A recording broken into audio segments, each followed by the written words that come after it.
Rajahmundry municipal stadium దగ్గర ఆక్రమణ కోసం చాలాసార్లు మనం వీడియోలు ప్రసారం చేయడం జరిగింది. ఇప్పుడు వాళ్ళు అక్కడ వరకు వెహికల్స్ పెట్టేసుకున్నారు, బాగానే ఉంది. తర్వాత కుర్చీలు వేసి మరీ కూర్చుంటున్నారు. ఇక 4 రోజులు ఆగితే అది కాస్త ఇంకా కాస్త ముందుకు జరిపి ఆ లోపల ఉన్న టేబుల్స్ కాస్త ఇక్కడ వేసి రోడ్డు మీదే వ్యాపారం చేస్తారేమో. మరి అధికారులకి ఇది పట్టించుకోరుగా.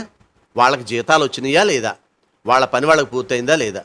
ఇక చూసారుగా, ఇక్కడ అందరూ అన్ని షాపులలో కూడా రోడ్డు మీద కుర్చీలు వేసుకు మరీ కూర్చుంటున్నారు. ఇక చెత్త స్క్రాప్ ఇక ఇంకెంత దారుణం మామూలుగా ఉండదు ఇక్కడ. అదిగో ఎంత దుర్భర పరిస్థితి, పారిశుద్ధ్యం ఎంత దారుణంగా ఉందో చూడండి అక్కడ.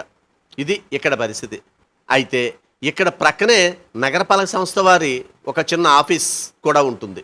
ఏ విధంగా ఉంది అనేది మీరే కామెంట్ చేయండి. నేనేం అనలేను, ఎందుకంటే నాకు పనే ఉంది. కానీ ప్రజలు ఇబ్బంది పడుతున్నారనే ఒక ఆతృత తప్ప.